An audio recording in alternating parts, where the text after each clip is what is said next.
ازيكم يا حلوين؟ يا رب تكونوا بخير. فيديو النهارده مميز وجميل جدا من عشاق اللي بيحبوا الزلابية او لقمة القاضي زي ما بتسموها في كل بلد. وقولولي اسمها ايه في بلدكم. طبعا الاسامي بتختلف عن كل بلد.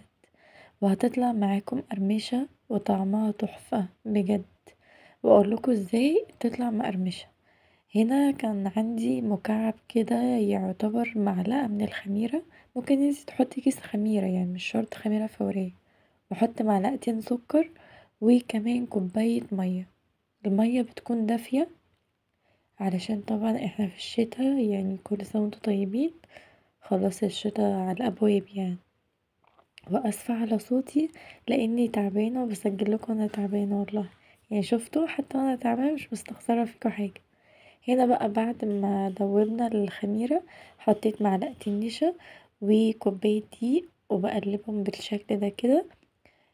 وحطيت الكوباية التانية وقلبتها وحسيت ان هي عايزة مية فحطيت نص كوباية وحطيت فيها رشة ملح زي ما انتوا شايفين كده. بفضل اقلب فيها لمدة دقيقة علشان القوام زي ما انتوا هتشوفوه كده. بصوا لازم يطلع كده تقيل كده، مش تقيل قوي يعني، بس يكون بيمط معاكوا كده. وبعد كده بحط معلقتين زيت ودول اختياري بس انا بحبهم عشان بيخلي العجينة من جوه هشة.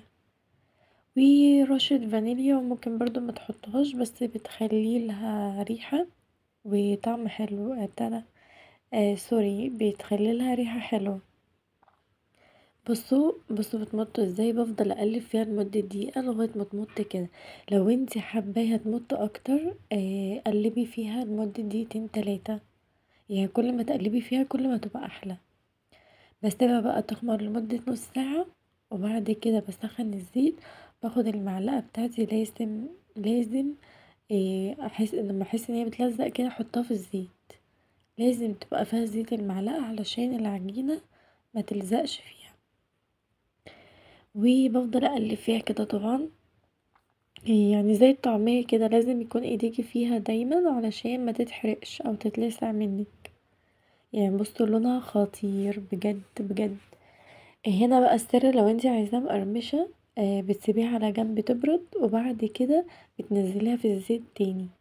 لاني بصوا لما انا طلعتها كده وسبتها واحطها في العسل هتبقى طرية قوي. تبقى طرية وهشة قوي. احنا عايزاها مقرمشة زي بتاعت برا. بصوا لونها خطير. فاحنا عشان عايزينها مقرمشة هنحطها تاني. فهنا بقى جربتلكم بالمعلقة وبالمقص فحسيت ان المقص احسن واسهل وسريع كده. وبيطلعها مدورة زي بتاعت برا بالظبط. وانا بتحكم في السمك، عايزاها صغيرة عايزاها كبيرة يعني براحتي. طبعا اللي مسكت في بعض دي انا هفصلها من بعد ما تبرد عادي جدا. ما تقلقيش وما تخافيش. بديها اللون كده اللي هو اللون الذهبي الطبيعي.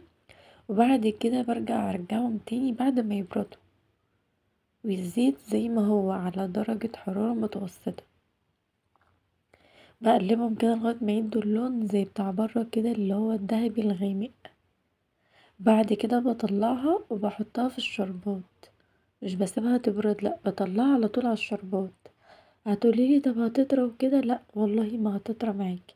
الشربات تقيل زي ما انتوا شايفين زي اللي هو بتاع الكنافة كده. بصوا تقيل ازاي. وكمان بارد. بتنزليها وبصي الطعم بقى مش عايزة، يعني مش قادرة اقولك من كتر حلاوتها اتاكلت. ببدأ ارش عليها عسل كده ومليانة عسل وهشة بصي من جوه ومقرمشة من بره جدا وزي بتاعت بره واحلى كمان. اعملها في البيت اوفر واضمن. الكوبايتين دول هيعملولك كمية كبيرة جدا. متنسيش بقى تشتركوا في القناة وتفعلوا الجرس لاختك حبيبتك عشان أنا تعبانة وبرضه بعمل لكم وصفات لذيذة وسهلة وسريعة. واشوفكم على خير. باي باي.